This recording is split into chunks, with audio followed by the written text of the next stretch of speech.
Hello hi hi అక్క. Hi. అరే టీవీని చూస్తున్నట్లయితే మీరు మ్యూట్లో పెట్టండి లేదా కొంచెం డిస్టెన్స్ మెయింటైన్ చేసి మాట్లాడండి. హలో హలో, అక్క. మీరు టీవీని చూస్తున్నట్లయితే టీవీని మ్యూట్లో పెట్టండి. మన కాన్వర్జేషన్ అనేది డిస్టర్బెన్స్గా ఉంటుంది. హలో హలో, వినిపిస్తుందా? వినిపిస్తుంది అక్క. ఓకే, మీరు ఇంకా టీవీని మ్యూట్లో పెట్టలేదు. పెట్టావు. ఓకే, నీ నేమ్? అక్క నా పేరు సజీనా అక్క. నీ పేరు షబీనా? సజీనా. షమీమా? ఇందాక క్వశ్చన్ అడిగారు అక్క. అవునా, ఏ క్వశ్చన్? నేను 3 క్వశ్చన్స్ అడిగాను. మనిషి ఏడ్చే జంతువు ఏది అని. అవునా, ఏడ్చే జంతువు అది అక్క. ఏంటిది? కోల. కోల. కోలా?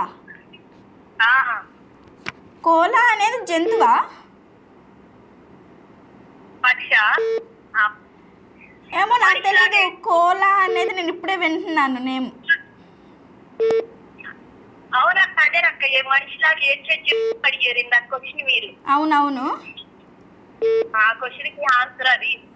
ఓకే, తప్పకుండా. అయితే నేను మళ్ళీ వాళ్ళు కాల్ చేసినప్పుడు నేను వాళ్ళకి ఆన్సర్ చెప్తాను మీరు చెప్పినట్లు. ఓకేనా? క్వశ్చన్ కి అహిలాబాద్ అక్క.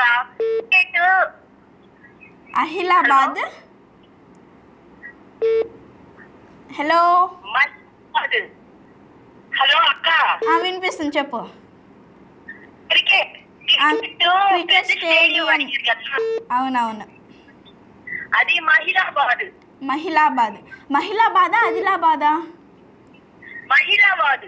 మహిళాబాద్. ఓకే, దాని నేమ్ అంటే క్రికెట్ స్టేడియంకి పెద్దది మీరు మహిళాబాద్ అని చెప్పారు. మరి ఆ క్రికెట్ స్టేడియం నేమ్ ఏంటి? నేమ్ అంటారా? మళ్ళీ ఫోన్ చేస్తానక్క. కనుక్కొని మళ్ళీ ఫోన్ చేస్తారా? ఇది చీటింగ్. మీరు చెప్పాలి కానీ మీరు మళ్ళీ కనుక్కొని చెప్తారా? మర్చిపోయారా? ఓకే, ఇంకొక క్వశ్చన్ తెలుసా? తాళం కాని తాళం. తాళం కాని తాళం. ఏం తాళం? తాళం కాని తాళం. అవును.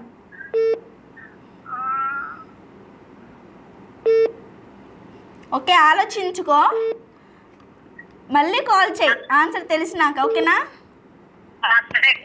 ఓకే రా, ఇలా. ఓకే రా, ఇలానే కాల్ చేస్తూ ఉండు.